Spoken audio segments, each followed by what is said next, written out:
Mind top for you channel पे आपका स्वागत है। वीडियो स्टार्ट करने से पहले mind top for you channel को सब्सक्राइब कीजिए, इस वीडियो को लाइक कीजिए। आज हम लोग पढ़ेंगे स्पॉइल बैंक एंड डंप्स का जो CMR में उल्लेखित जो पॉइंट्स उसका हम लोग डिस्कस करेंगे। उसके बाद कंपैरेटिव वो जो bird different types of spoil dump failure होता है उसके बारे में थोड़ा डिस्कस करेंगे, ठीक है, कॉन्जिक्यूटिव वीडियोस में। तो स्पॉइल बैंक डंप के बारे में क्या बोल रहा है रेगुलेशन में, while removing overburden top soil shall be stacked at a separate place so that the same is used to cover the reclaimed area. ये बहुत इंपॉर्टेंट है। कभी भी हम लोग को जो टॉप सॉइल है जो बहुत इंपॉर्टेंट है और जो रिक्लामेशन में मेन जो टॉप में जो लास्ट कवरिंग हम लोग देते हैं रिक्लामेशन का समय में, ताकि हम लोग का वेजिटेशन फिर से हो या फॉरेस्ट फिर से ग्रो हो, वो टॉप साइड को ही देना पड़ता है, इसलिए इसको हम लोग अलग से स्टैक करते हैं। The slope of A spoil bank shall be determined by the natural angle of repose of the material being deposited but in any case shall not exceed 37.5 degree from the horizontal. जो slope होगा spoil bank का shall be determined by natural angle of repose of the material being deposited but and in any case shall not exceed 37.5। तो जो हम लोग sloping बनेगा materials का वो कभी भी 37.5 से ज़्यादा नहीं होगा। At the same time natural angle of repose को भी हम लोग को ध्यान में रखना है। नेचुरल एंगल ऑफ रिपोज क्या है, तो हम लोग देखते हैं कि जो टिपर्स, अगर बालू कोई भीगा हुआ बालू को टिपर्स यदि कहीं डंप करता है तो वो डंपिंग का समय में ऐसा एंगल रहता है, भीगा हुआ बालू। लेकिन जैसे जैसे उसमें से पानी निकलता है बालू जो है रिसेप्ट करता है अपने आप को, ये ऑटोमेटिक होता है, ये किसी को करना नहीं पड़ता है, इस एंगल में बनाता है। तो पहले इसको हम लोग 60 डिग्री देखते हैं, बाद में यही मान लीजिए 40 डिग्री के आसपास आ जाता है। तो ये जो खुद से जो रिशेपिंग हुआ ये इसलिए हुआ क्योंकि इसका जो एंगल ऑफ रिपोज है अराउंड 40 के आसपास है, फॉर मान लेते हैं, लेकिन हम लोग इसको जब स्टेक किए थे ये 60 डिग्री था। यही कारण है, इसको हम लोग इसलिए ख्याल रखना है जब हम लोग स्पॉइल डम में ओबी डम में ये डाल रहे हैं, डंपिंग कर रहे हैं कोई चीज़ों को, कोई कभी कभी वो भीगा रह रहा है या कुछ भी कंडीशन में रह सकता है, लेकिन after some time as time passes it will gain its original angle of repose and in that case it will slide if it has not given that space.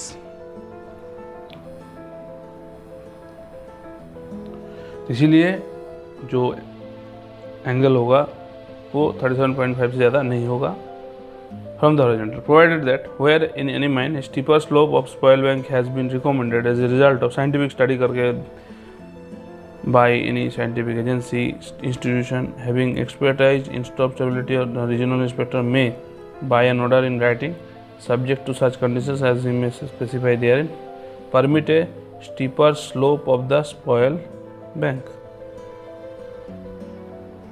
ठीक है, loose overburden and other such material from open cast mine workings or other rejects from washeries or from other sources shall be dumped in such a manner that there is no possibility of dumped material sliding.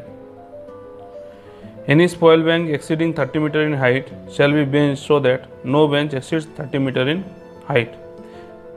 कोई भी spoil bank को exceeding 30 meter in height shall be benched so that no bench exceed 30 meter in height and overall slope shall not exceed 1 vertical to 1.5 horizontal. इससे ज़्यादा exceed ना करें। The toe of the spoil bank, तो इसको अच्छा से पढ़िए। इन spoil bank जो है कोई भी स्पॉइल बैंक का हाइट 30 मीटर से ज़्यादा ना हो, ठीक है, और no bench exceeds 30 metre in height and the overall slope angle जो होगा बेंच का स्पॉइल बैंक का वो जिस तरह से हम लोग उसको देखे थे उसी तरह से इसको भी देखेंगे, कभी भी 1 वर्टिकल टू डेड हॉरिजॉन्टल से ज़्यादा ना हो। The toe of the spoil bank shall not extend to any point within 100 metre of mine opening, railway, public works. ये जो टो हम लोग का बनेगा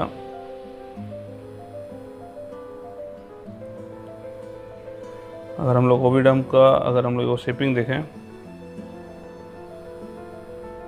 ऐसे हम लोग बढ़ते हैं तो ये जो टो है यहाँ से 100 मीटर का अंदर में कोई भी public road, railway, other building, permanent structure कोई भी नहीं रहेगा जो ओनर का नहीं है।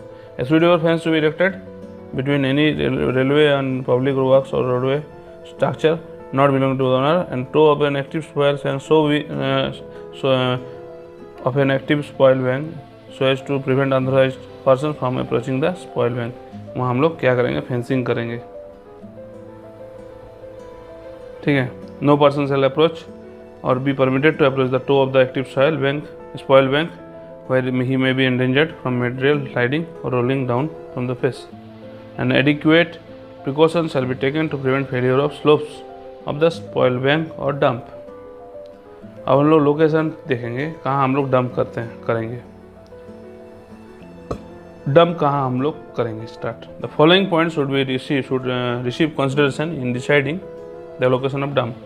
It should be as close as possible to the operating faces, जहाँ फेस है चल रहा वहाँ से सामने है हो। It should have an overburden transport system without steep gradient उतना नहीं होगा, स्टीप ग्रेडियंट नहीं होगा और ट्रांसपोर्ट सिस्टम सही रहेगा ताकि। It should have adequate receiving capacity to match the daily excavation overburden. अब एक्सकावेशन ओवरबर्डन हमारा अगर 10,000 मीटर क्यूब है तो उसको एकोमोडेट करने के लिए वैसा रास्ता, वैसा जगह, वैसा स्पेस होना।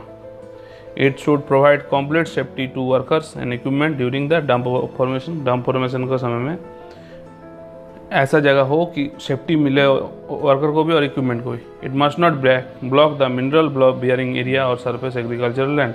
ऐसा जगह ना हो कि एग्रीकल्चरल लैंड को ब्लॉक कर दिया या जहाँ मिनरल है वहाँ कर दिए, उससे क्या होगा, रीहैंडलिंग करना पड़ सकता है। हम लोग का डंप कितने तरह का होता है, 3 तरह का होता है mainly. External dump outside the excavation, internal dump inside the excavation, mix dump. External dump किस में हम लोग प्रीफर करते हैं, ओपन पिट माइंस में। इंटरनल डंप कब हम लोग करते हैं, ओपन कास्ट माइंस में।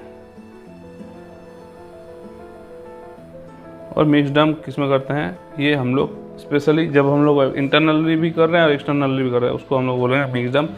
अब ये ओपन पिट ओपन कास्ट मतलब समझा दे रहे हैं थोड़ा शॉर्ट में कि अगर सीम का जो ग्रेडियंट है स्टीप है, इन दैट केस हम लोग जो एक्सकावेशन करेंगे तो हम लोग का एरिया बहुत ज़्यादा हो जाएगा।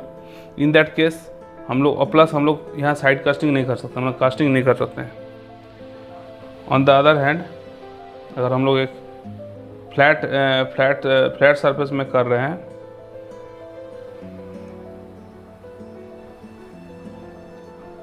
देखिए हम आपको दिखा रहे हैं।